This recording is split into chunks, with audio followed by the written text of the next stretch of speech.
Assalamualaikum warahmatullahi wabarakatuh.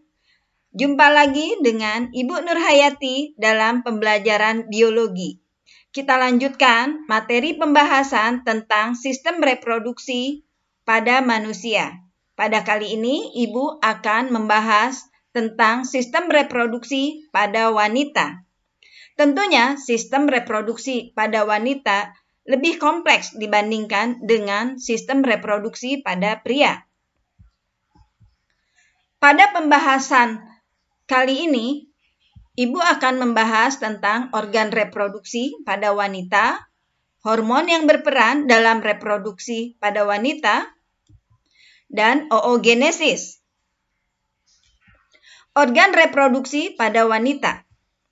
Coba kalian perhatikan gambarnya sebagai berikut.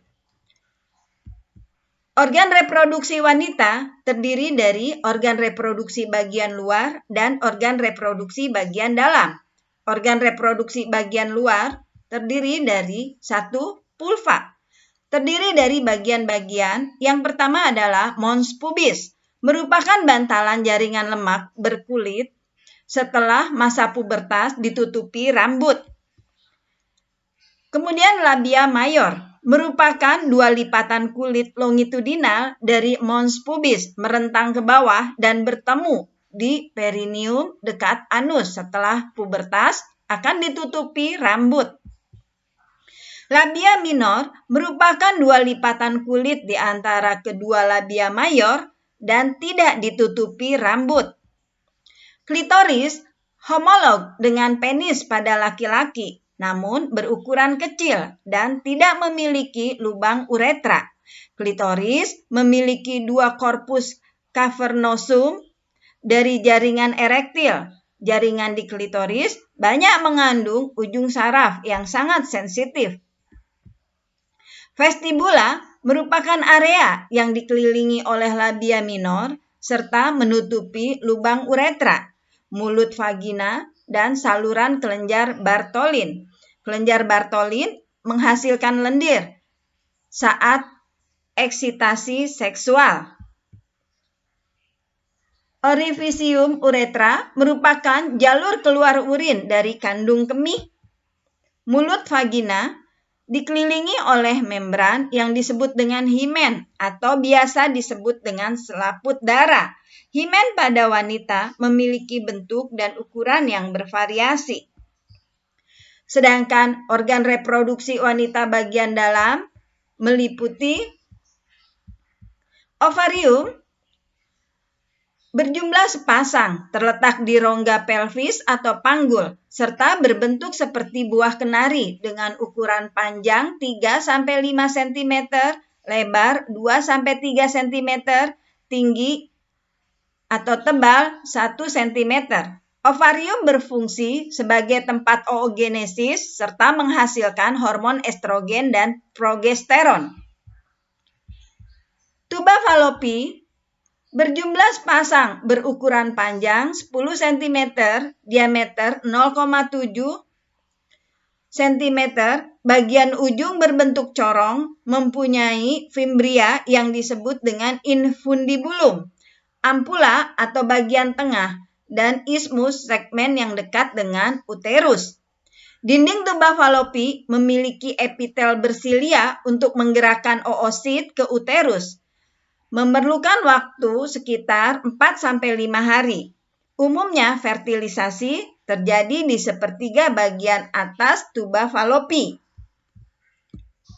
Uterus merupakan organ berbentuk seperti buah pir terbalik dengan ukuran panjang 7 cm, lebar 5 cm, diameter 2-3 cm.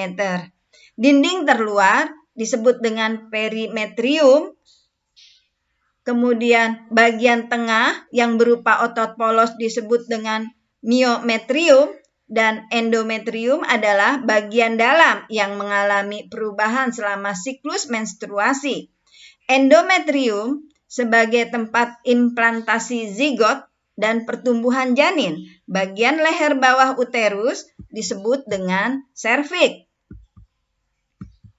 Vagina merupakan tabung fibromuskular yang panjangnya sekitar 8 cm atau 10 cm. Dinding vagina berlipat-lipat, elastis, dan dilapisi oleh sel epitel pipih berlapis. Banyak yang memiliki reseptor untuk estrogen. Vagina berfungsi sebagai organ kopulasi, jalannya aliran darah menstruasi, dan jalan lahir bayi. Hormon kelamin pada wanita diproduksi oleh ovarium, uterus, plasenta, hipofisis, dan hipotalamus. Yang pertama adalah estrogen, dihasilkan oleh ovarium, yaitu di folikel dan corpus luteum, dan plasenta. Estrogen berfungsi pada pertumbuhan organ reproduksi, kelenjar mame, sekresi cairan pada serviks yang memudahkan sperma masuk ke uterus, dan proses kelahiran. Progesteron dihasilkan oleh ovarium, dalam hal ini adalah corpus luteum dan plasenta. Progesteron berfungsi merangsang pertumbuhan endometrium uterus untuk persiapan implantasi zigot, menghambat kontraksi uterus, merangsang pertumbuhan sel-sel alveolar kelenjar mamai, meningkatkan viskositas mukus serviks sehingga menghambat masuknya sperma dan sedikit meningkatkan suhu tubuh. LH atau luteinizing hormone dihasilkan oleh hipofisis, berfungsi merangsang ovarium untuk memproduksi estrogen dan progesteron, serta memacu pertumbuhan korpus luteum dan ovulasi. FSH atau follicle stimulating hormone dihasilkan oleh hipofisis. FSH berfungsi merangsang ovarium untuk memproduksi estrogen dan progesteron, serta memacu pertumbuhan dan perkembangan folikel atau sel telur. GnRH atau gonadotropin releasing hormone dihasilkan oleh hipotalamus. GnRH berfungsi merangsang hipofisis untuk mensekresi LH dan FSH. HCG atau Human Chorionic Gonadotropin disekresi oleh sel-sel embrionik mulai dari hari ke-10 setelah fertilisasi. Hormon HCG berfungsi mempertahankan produksi progesteron dan estrogen oleh ovarium. Laktogen plasenta atau HPL atau Human Placenta Lactogen atau somatomamatropin chorionik disekresi oleh plasenta serta berfungsi merangsang pertumbuhan kelenjar mamai untuk persiapan laktasi pada ibu hamil.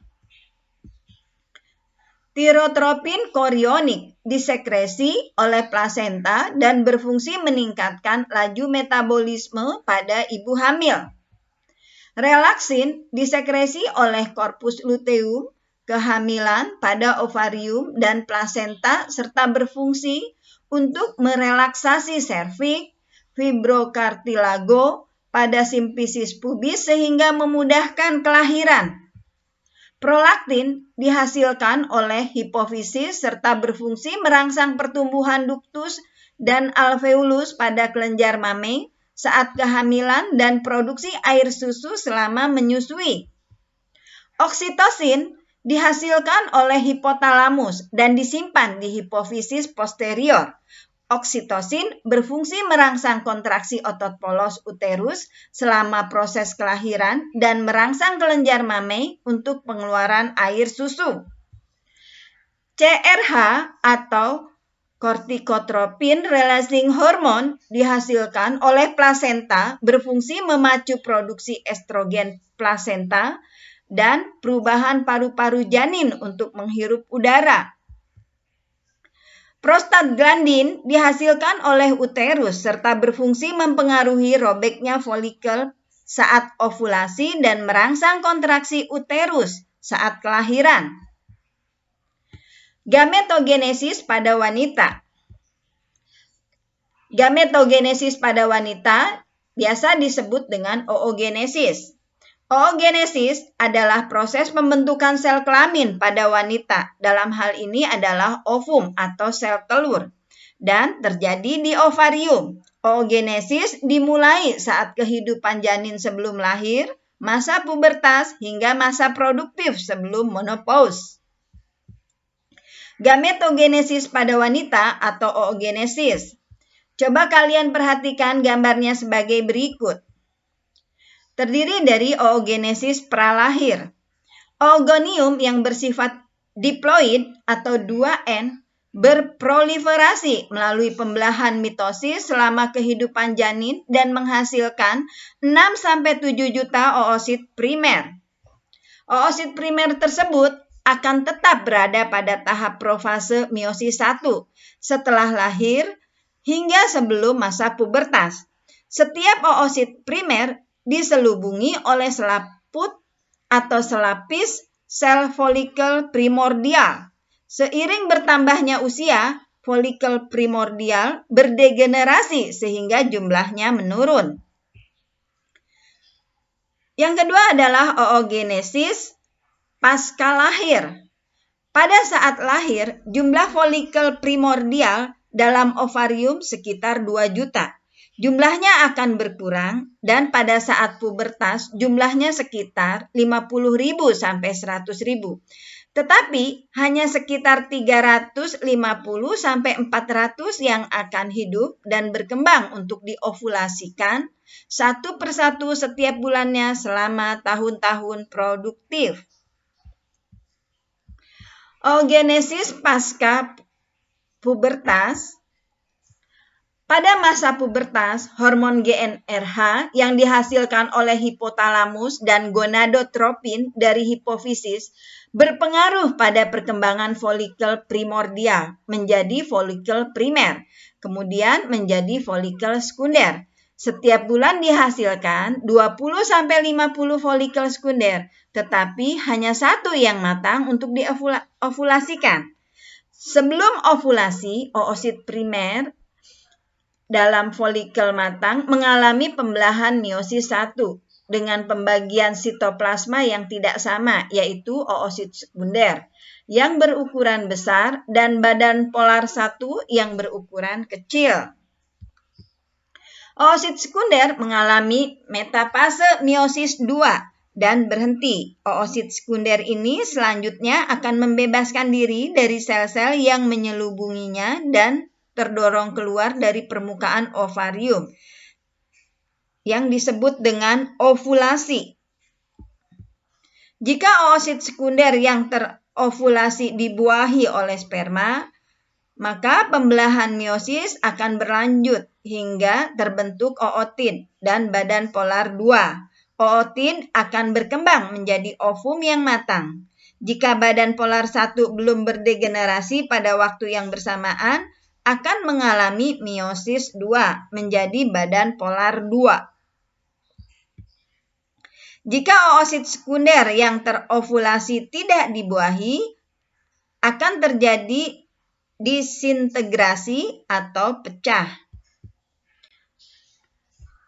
Sebelum ibu akhiri, ibu akan memberikan soal terlebih dulu. Yang pertama, jelaskan fungsi organ yang ditunjuk dalam gambar. Yang kedua, gambarkan skema terjadinya proses oogenesis. Demikianlah penjelasan yang bisa Ibu berikan. Semoga bermanfaat. Terima kasih. Assalamualaikum warahmatullahi wabarakatuh.